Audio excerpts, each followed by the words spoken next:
or you bring me witr or anything, my salah as a Hanafi is accepted behind the Hanbali Imam inside the Haram, in Taraweeh, in 30 nights of Ramadan when I pray behind him. And his salah is accepted behind me when I pray 3 together witr, and I don't basically make any salam in between. Correct? That's it.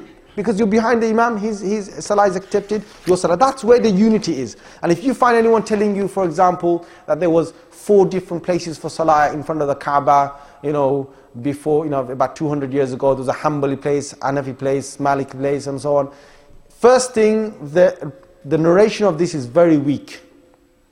The quotation of whatever book that is from, there's been tahqiq on this, there's been some research in this is weak. Second thing, even if you do accept it, I reject their stance. I completely reject the stance. All the Imams, you know what Imam Abu Hanifa did? When he came to Imam Malik's place in Medina, he told his companions, he said, pray the way Imam Malik prays when you come to Medina. Subhanallah. Imam Shafi, he came to the grave of Imam Abu Hanifa, and near there was a masjid. Imam Shafi prayed 2 rakats according to the way that Imam Abu Hanifa understood from the Sunnah. This is the love of the ummah. And if you show me anything different from that, I reject it. Show me any Imam who disagrees, I reject him and his view. Because that is not going to lead to a unity, that's going to lead to disunity. Can you explain the term Ahlus Sunnah wal Jama'ah? Again, with these titles, there's fights. I'm the Ahlus Sunnah wal Jama'ah, not you, me, and so on, right? The thing is, look, don't fight over these names, right?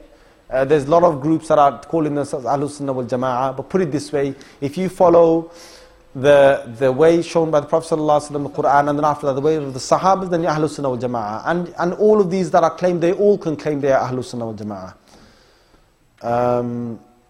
I'm not going to go further in that now. You mentioned about Aqidah, and all these in the list are okay, but what about Wahhabis who believe Allah has physical features such as hands, feet? How can this Aqidah be correct? Okay.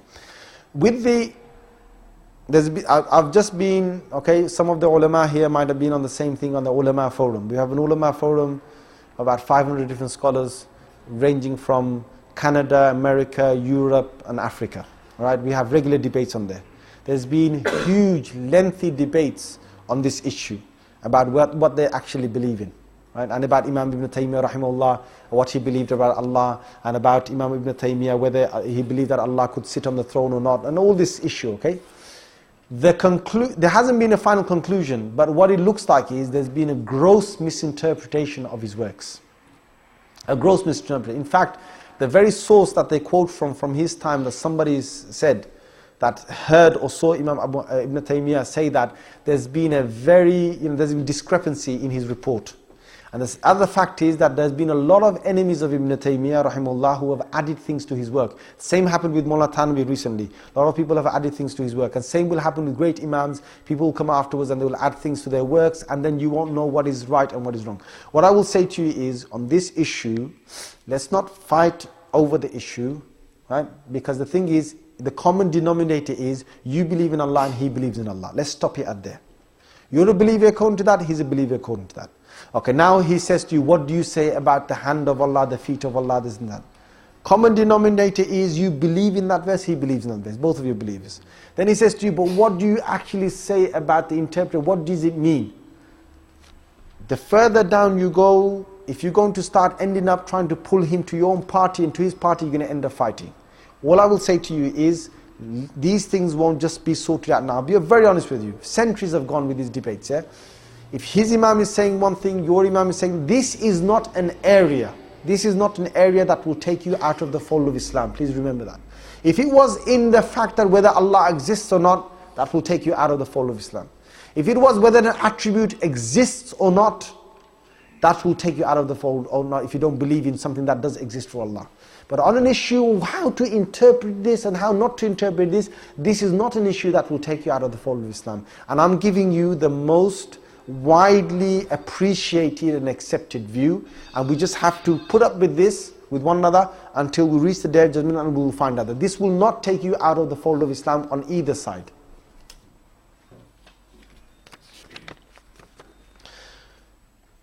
How do the statements of the Imams Abu Hanifa rahimahullah follow the Sahih Hadith? It is my madhab referred to. Okay, it is quite clear. You tell me, if a judge said in a court, with his lawyers there, addressing his lawyers. He said to them, after giving his conclusion, he says, "This is my judgment. If you guys find anything contradictory to my judgment, throw it against the wall." If a judge says that to lawyers in a court, does that have a difference than me just saying to you, brothers, if you find anything different in mind, just throw it against the wall? There's a massive difference. Imam Abu Hanifa wasn't talking to Tom, Dick and Harry. He was talking to the great imams of his time, to the 40 people he used to sit every day and debate a hadith and debate about the fiqh. That if you find anything contrary, meaning that I have reached the most sahih and authentic conclusion. I have reached it. From my own research, method, everything, debating and collecting hadith, I've reached it. If you now find anything, throw it against the wall, because you won't find it. That's the whole problem. That's the whole point. You won't find it against Quran and hadith. That's the judge's statement. So that's how you have to understand, certain quotations like this. Dr. Zakir Naik says, praying with keeping hands under the navel is weak hadith. Should we listen to him? Okay. Firstly, Dr. Zakir Naik, may Allah bless him and his works, is an excellent da'i. But I'm saying this, and I know I'm being recorded on this, right? And I can be challenged by Dr. Zakir Naik on this. He is not a qualified scholar in the deen. He's an excellent da'i. He's an excellent inviter to the religion. Through him, many people are coming to the religion, and inshallah will come to the religion, and may Allah give him a long life. May Allah give him a lot of barakah in his work that he's doing. But you cannot take on something that you're not expert in. He's an expert in da'wah. I give him the credit. But he's not an expert in the field of knowledge. And he's making mistakes. Fiqh. I've studied fiqh for 9 years in a boarding school. And after that, I'm still studying it till today. It's a total of 21 years. And I'll tell you, very honestly, I still feel that I'm this small.